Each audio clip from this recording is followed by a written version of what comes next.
I'm Dr. Brent Reynolds. I'm a neurofeedback practitioner and board certified in neurofeedback. And I'd like to talk to you today about attention deficit hyperactivity disorder, known as ADHD. Have you ever wondered why they give medications that are stimulant medications to children and young people with the symptoms of hyperactivity and lack of focus?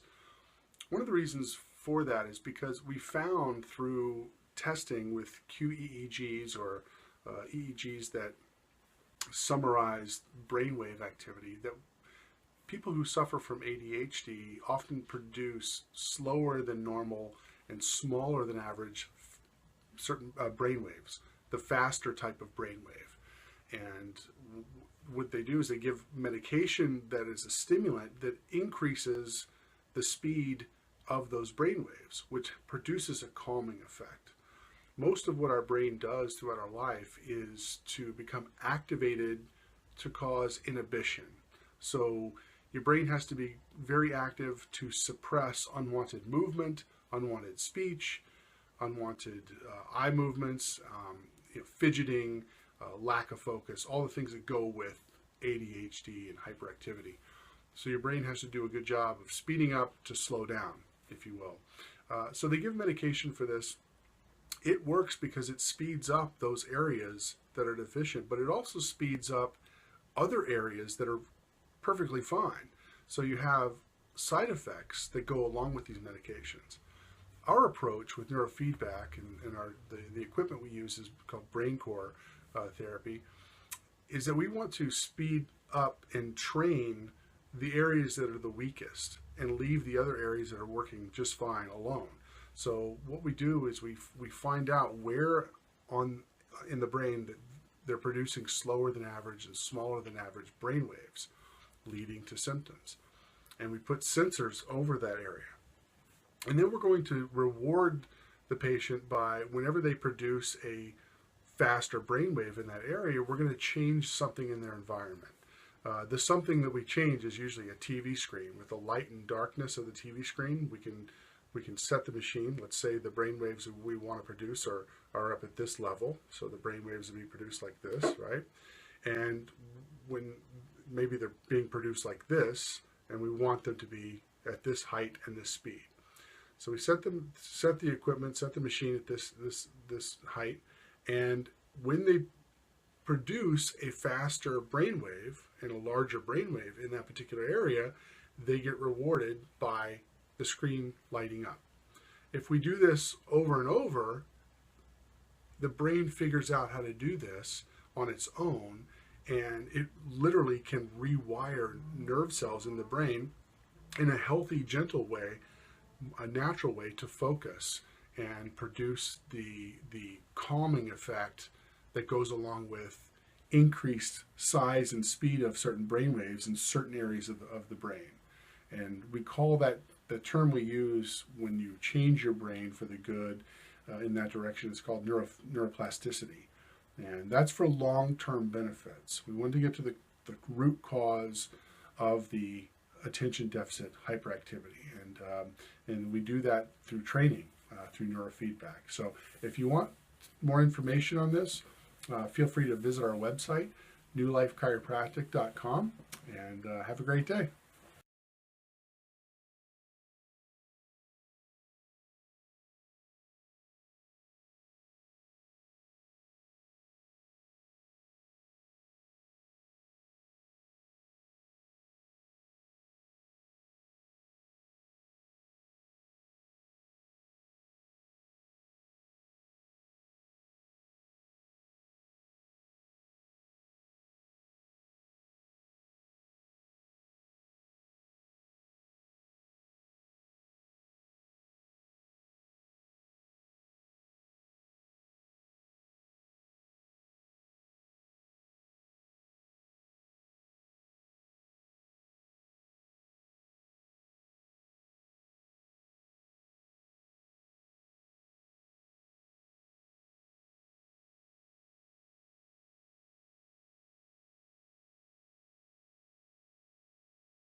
Hi everyone, today we're going to talk about traumatic brain injury. When we look at a QEEG, specifically in patients who have suffered a traumatic brain injury, there are specific patterns that we see. When we talked about the different kinds of brain wavelengths that you've heard me talk about before, we have delta, theta, alpha, and beta. And delta is the sleepy brain wave, theta is the brain wave that's apparent when we're falling asleep, alpha is when we're doing routine activities, and beta is when we're focused and concentrating. People who suffer with traumatic brain injury very often have too many of the delta brain waves, which is the sleepier brainwave pattern. And when you're in a sleepier brainwave pattern, it becomes more difficult to do everyday tasks. It becomes more difficult to process information, sequential memory, short-term memory. Overall cognitive function becomes delayed or challenged.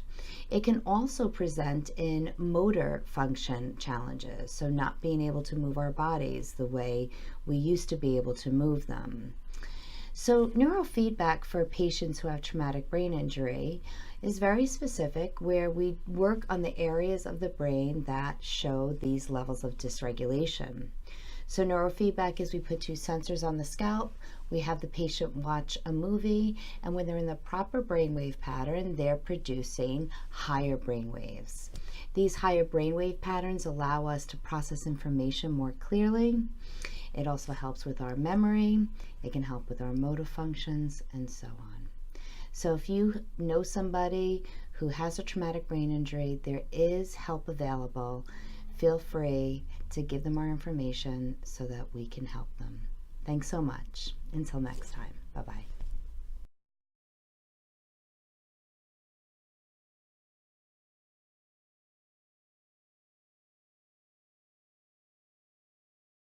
Jimmy has been injured for 9 years now, and Too long. it is too long. He fell during work, fell off of a scaffold, and they gave him 92 hours to live, and he beat all the odds. He was in a coma for 3 months, and he just beat all the odds, and since brain core therapy, he has just been constantly improving. Every day there's a little something different. Jim Bennett actually damaged both sides of his brain and was unable to stand. He basically was leaned forward in his wheelchair. His posture, he was having difficulty with his posture and movement of his right side. We started him on BrainCore. He improved very quickly with his cognition. His family came back and said he's saying words that he hasn't said in years. He was able to have a normal conversation at the dinner table, which was huge for him and his family. His tremors, he damaged part of his brain that actually stops movement. So his left side was, he was shaking in his chair, and it was able to have, the BrainCore actually helped stop some of those tremors. My goal is to walk again. That's a good goal. That's a big goal. Yes, his posture has improved a great deal. He was never able to really be in conversations. He'd be there, but he would drift off, and now he's able to hold a conversation and listen to what the other people are saying, so it's really, really nice change. The BrainCore BrainCore helps me with my posture, and it helps me communicate better.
Today we're talking about the relation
Hey there! Today we're talking about ADHD, specifically in adults, and I want to talk about moms who are out there. You know, very often I have a child that a parent has brought in, and the mom says, geez, you know, I really recognize myself as a child. With my own children. These are the things that I also noticed. You know, when I was growing up, I was known as Chatty Cathy, or I was known as the social butterfly, but really, you know, I did have some trouble focusing and some trouble, you know, with attention. But as we get older, sometimes it's hard to put our finger on it. You know, we might not say, oh, it's difficult for me to focus on, say, my shopping list, but you just might be in a constant state of overwhelm. It's just really hard to juggle all the things that we need to juggle in motherhood. And then also some of us have, you know, are working moms too, which adds another layer. So for those moms out there who notice that, you know what, I think my child is a little bit of a reflection of myself. You know, just so you know, Brain Core is not just for kids. Brain Core is for adults too. And the truth is the healthier we get, the better our brain works, the more optimal function that we have, we can help support our children even more. So please, Brain Core is not just for kids. You guys need help too. And so if you recognize these things in yourself, you know, what we can do is we'll do a QEEG, look to see if there is objective evidence there of this neurological dysregulation that's associated with having these kinds of challenges, and the neurofeedback can help you too. Okay? Thanks for tuning in today, and talk next time.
Hi there. Today we're talking about ADHD in girls. ADHD in girls is often underdiagnosed, and so many people feel like their girls have slipped through the cracks and have not had the resources available to them. In a recent study published in Reuters, they found that girls with ADHD have a high comorbidity, in fact, 5 times the normal amount of the neurotypical population of girls with ODD, which is oppositional defiant disorder. They're also 3 times more likely to be depressed and 4 times more likely to suffer from anxiety. This is really, really important to know because our girls can be suffering not only with this focus and attention challenge, but as they're moving on to their adolescent and teenage years, they might also be suffering with anxiety, depression, and ODD. But there is help available. Coming in to get a QEEG, which is a full brain map, we'll be able to assess not only if your child will have symptoms of such things like ADHD, but also give you an idea if they have also started to have changes in their brain that are associated with patterns as depression, anxiety, and ODD. If you have anybody who can benefit from this or your child is suffering, feel free to come in and get checked out. Thank you so much for tuning in today. Appreciate you taking a look. Bye-bye now.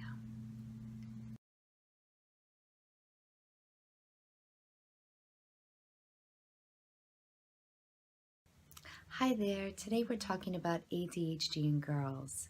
ADHD in girls is often underdiagnosed, and so many people feel like their girls have slipped through the cracks and have not had the resources available to them. In a recent study published in Reuters, they found that girls with ADHD have a high comorbidity, in fact, 5 times the normal amount of the neurotypical population of girls with ODD, which is oppositional defiant disorder. They're also 3 times more likely to be depressed and 4 times more likely to suffer from anxiety. This is really, really important to know because our girls can be suffering not only with this focus and attention challenge, but as they're moving on to their adolescent and teenage years, they might also be suffering with anxiety, depression, and ODD. But there is help available. Coming in to get a QEEG, which is a full brain map, we'll be able to assess not only if your child will have symptoms of such things like ADHD, but also give you an idea if they have also started to have changes in their brain that are associated with patterns as depression, anxiety, and ODD. If you have anybody who can benefit from this or your child is suffering, feel free to come in and get checked out. Thank you so much for tuning in today. Appreciate you taking a look. Bye-bye now.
Hi there, Dr. Carrie Chapino here.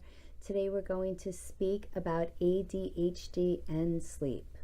I hear this all the time in my practice. My child has focus problems, they have attention issues, and they just don't sleep. They either have a lot of trouble falling asleep, staying asleep, or when I go into their bedroom, their sheets are all over the place. It looks like something exploded in the middle of the night in their room. It's just that they are all over the place. They're totally not sleeping soundly. Now, there are a lot of factors that can affect children sleeping, and there's certain things that we can do to help their environment to get a good night's sleep. Things like making sure they don't have any electronics or any screens before bedtime, because the LCD screens can really, really wake up the brain, and that's the last thing we want. Also, we can try to really wind them down with maybe some reading, making sure they're not having any sugary foods, and also, of course, completely eliminating any of these energy drinks or caffeinated drinks that are really, really bad for the kids. So that's something to address. But sometimes the cause of the sleep disturbance is actually dysregulated brainwave patterns. And that's one thing that we look at with BrainCore. With BrainCore, we do a QEEG where we evaluate different parts of their brain and see where they're having any kind of brainwave dysregulation. And some kids with ADHD, in fact 85% of them, have these sleepy brainwave patterns in the front of their brain. And typically they're put on stimulant medications when the parents are choosing that for their child. And the stimulant medications, guess what? They speed up the brain, so they might really help the focus and attention. But if you're speeding up the brain, what else is going to happen? They're not going to be able to shut it off when it's time to go to sleep. And when it's time to go to sleep, guess what? When we're sleeping, our brain does a lot of cleanup. Our brain converts short-term memories into long-term memories. So having restorative sleep is super, super important. So if you find that your child has ADHD and has sleep disturbances, BrainCore might be able to help you. Come in for a QEEG, have a consultation. We'll do a complete examination, full history and consultation, and we'll be able to tell you whether or not we should be able to help.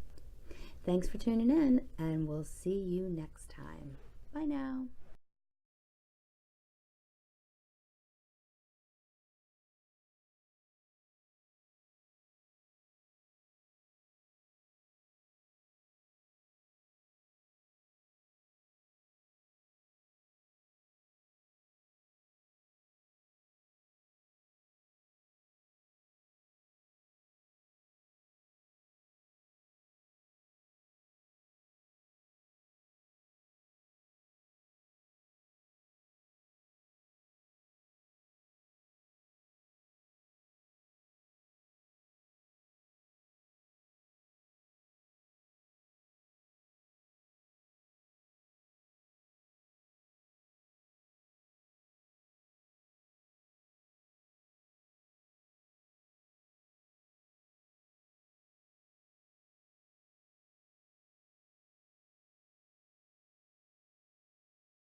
Imagine if you could connect to who you were before the Big C diagnosis.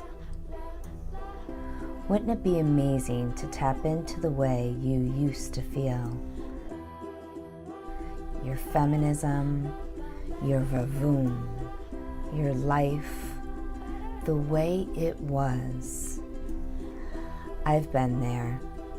I am you. Let's embark on this journey towards healing all parts of you, towards creating the life you deserve and were meant to live. Sign up now to get instant access to the beginning of your transformation. You will get better. You can get your happy back.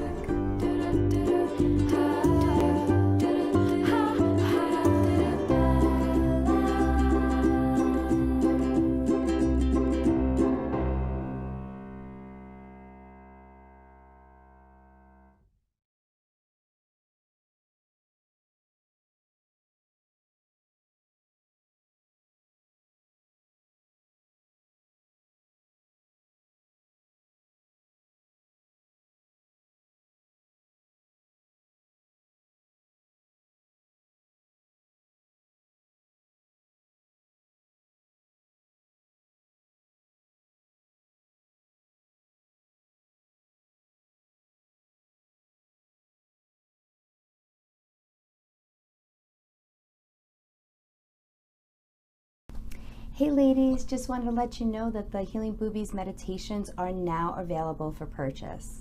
There are a variety of titles available, including some that are very specific with those of us who've been through the big C, things like fear of reoccurrence and anxiety before a checkup, and then some generalized one like being able to get a good night's sleep and decreasing our anxiety and forgiving others. So I hope you enjoy them. Just a little background about meditation. Meditation's been around for thousands of years, and meditation is our way to defrag our computer, ladies. So really what we do is we're able to shut down and bring our brain into a certain brainwave pattern that allows us to heal. So it's super important. The meditations can be purchased with or without background music. And in the meditation, in the beginning, I bring you into a comfortable position to begin your meditation. If for some reason how I am guiding you in the position that I am putting you in is not comfortable, then please, the most important thing is to make yourself comfortable. So just get into a comfortable position, because if your body's in pain, it's going to be difficult to get into the meditation. That being said, if there's a day that you can't get comfortable no matter what, still meditate. It can help. I'm really looking forward to this, and I'm hoping you ladies really, really love the meditations. Thanks so much. Talk to you soon. Bye now.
Hello, it's September, and we are talking about ADHD and how to help our kids have a better school year.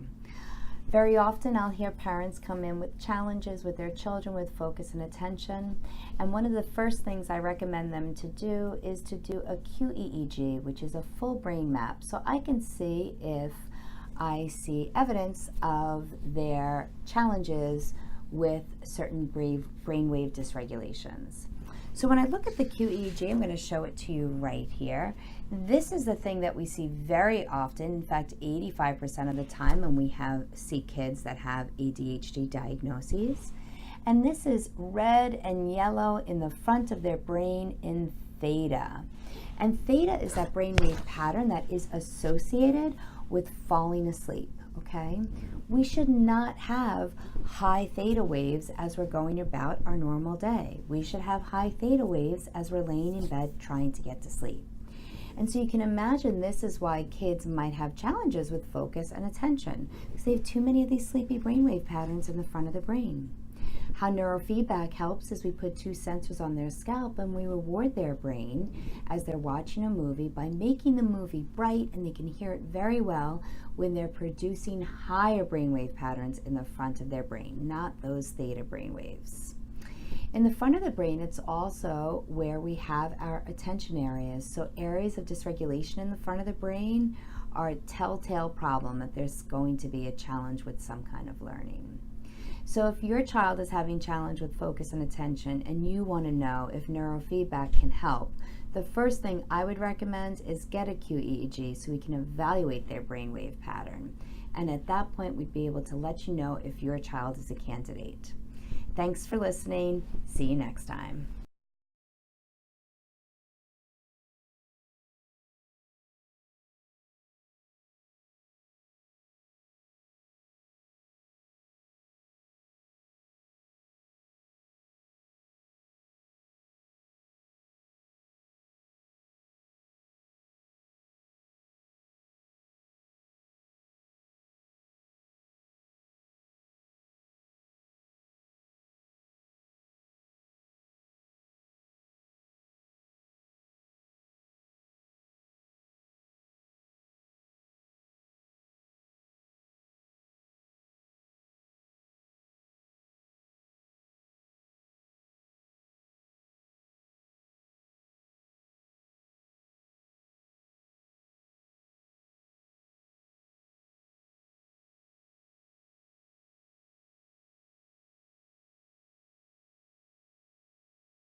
Hi everyone. Today we're talking about adult ADHD.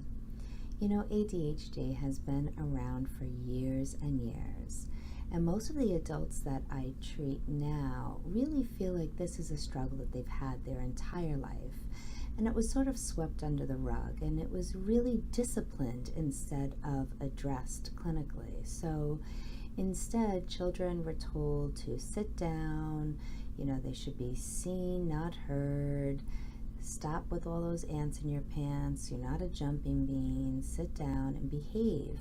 And it wasn't really addressed in the sense that they had a real specific neurological challenge going on. And we've talked about neurofeedback before for people who have ADHD. And the difference between children and adults is that kids can respond really, really quickly, and they can respond quickly because they haven't had these pathways for very long.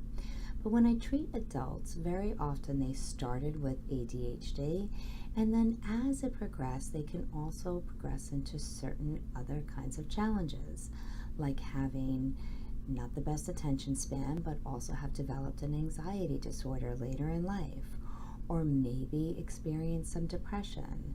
And this is because when one area of the brain becomes dysregulated and it stays dysregulated for years and years, it can start to create fallout in other parts of the brain.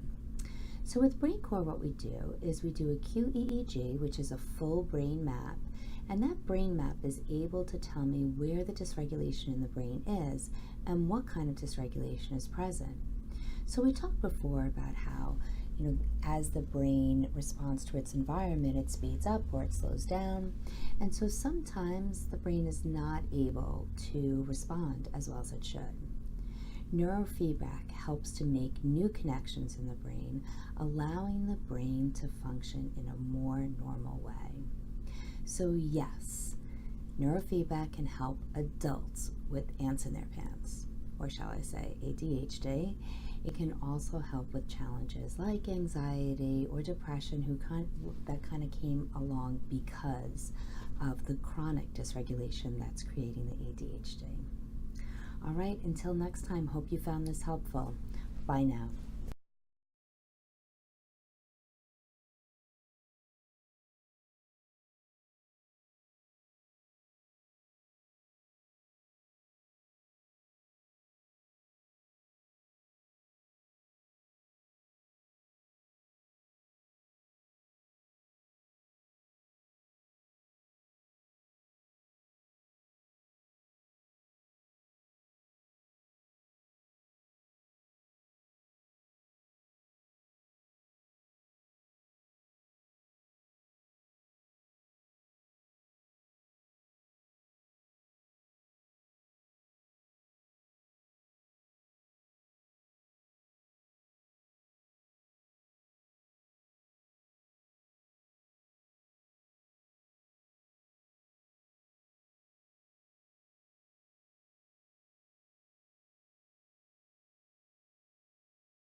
Hi everybody. Today we're going to talk about ADHD, but I'm going to talk about a little bit of a different presentation than we see typically. Very often I'll have a case where a parent brings their child to me and they say, you know what, my child's been diagnosed since they were little with ADHD, and we've tried medications and they've seemed to have every side effect in the book, and we just don't understand what's going on and we need help. And so very often when I run a QEEG on those patients, which again is that map that allows me to look at their different brain waves, instead of seeing the under-aroused brain that is typical in ADHD, I see something called an over-aroused brain or an excited brain. And so an over-aroused brain not only can present in the sense of ADHD in the atypical way, but also things like the child might have anxiety, the child might have tics, the child might have some OCD or compulsive behaviors, sometimes really ruminating over things. If something happens, it's really hard for them to let go. And to explain how that over-aroused brain works, it's almost like when you have a computer and you're on your computer and you have all the tabs open and you have all the circles going on all the tabs and you're trying to complete something but you just can't because there's so much going on in the background. So that's what an over-aroused brain is doing. And that's why it looks like ADHD, right? Because their brain has all these other programs going on in the background and they can't attenuate or focus at the task at hand. So to help kids that have an over-aroused brain and have the challenges of focus and attention issues, typically what we do is we train their brain to go into the lower gears. And when we train their brain to go into the lower gears, their attention can improve because they don't have all this background noise going on. So neurofeedback can be really helpful for that population of children and adults who have ADHD and haven't responded to the medications, or especially if the medications had made them worse. Because typically stimulants are going to speed up the brain. And for 85% of kids who are diagnosed with ADHD and have an under-aroused brain, that's why you can see results with them. But for those 15% of kids who are taking those medications based on their ADHD symptoms, if they have that over-aroused brain, they're not going to do as well. And that's why you see all these side effects. So if this sounds like anybody in your family or friends, please pass along this information to others. Thanks again. See you next time.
Hi everybody. Today we're talking about teenage anxiety.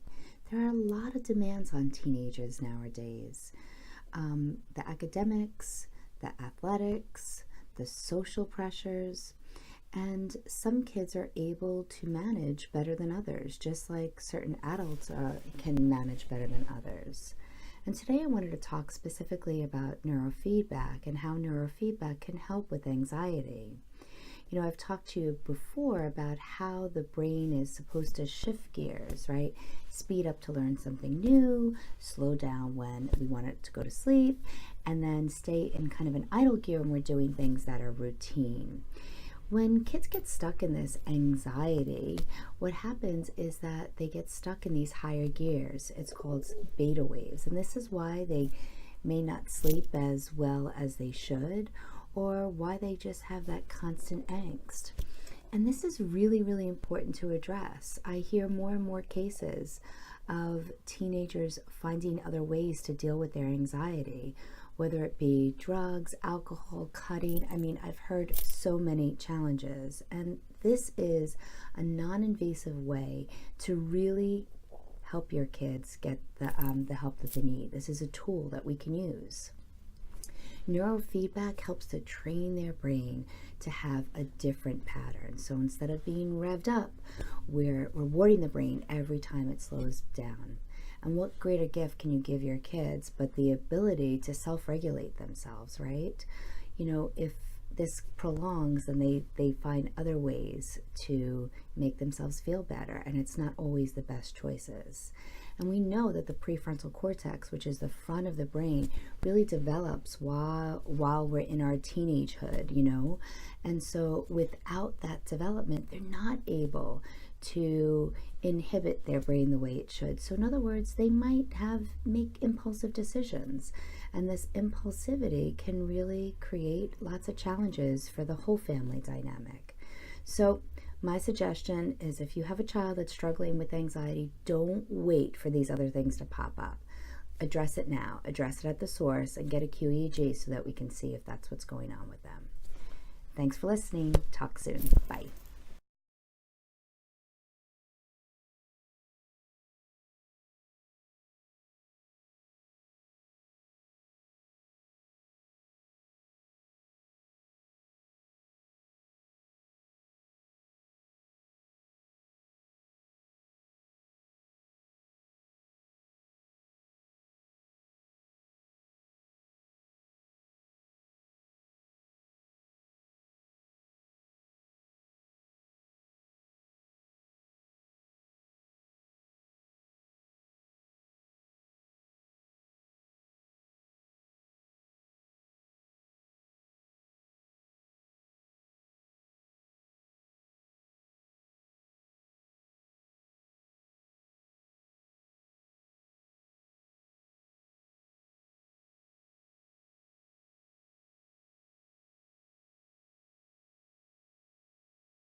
Hello, today we're talking about headaches and the neurological dysregulation pattern that I see associated with it.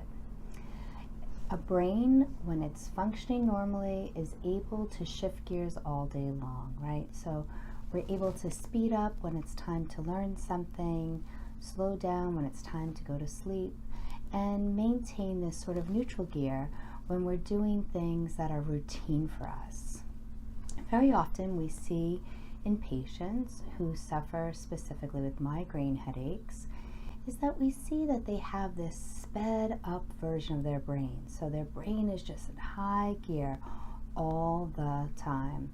And so what happens is, as our environment changes, whether it be a little bit less sleep, a hormonal fluctuation, and or certain foods that may trigger the migraine, what will happen is that we'll have this neurological dysregulation that really plays a big part in manifesting the headache.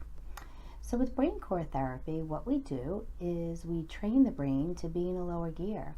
And when we can train the brain and reward the brain to be in the lower gear, people have less headaches. There's a lot of research regarding this kind of challenge, and we've seen great results here. So if you have someone in your family or friends that needs to hear this message, please pass it along, and we look forward to helping you. Bye now.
People take medication every day for anxiety, depression, even insomnia. But a new technique could make it all go away by simply using your brain power. CBS 2's Andrea Grimes shows us how you can train your brain. When it's light or bright, that's when she's producing the desired brain wavelength. That's right. This patient is manipulating the brightness of the screen with the power of her mind. It's a treatment called brain core therapy. Your brain is constantly being molded with a feedback mechanism, a positive reinforcement to show you that this is the proper brainwave pattern. Positive reinforcement for this therapy entails making a video screen appear lighter, or here, keeping a roller coaster moving smoothly. It works, according to Dr. Carrie Chapino, by patients concentrating on these activities. She says research shows that over time, the brain will establish new connections that can help break the cycle of depression, insomnia, and certain pain. I'm not about to get a facelift, but I can give my brain a lift. Marilyn Sokol says she was having issues with mood, focus, and trouble sleeping, so she tried brain core therapy. I'm really sleeping and not getting up for any reason. She saw other benefits too. I was always a slow reader. I do believe that there has been an improvement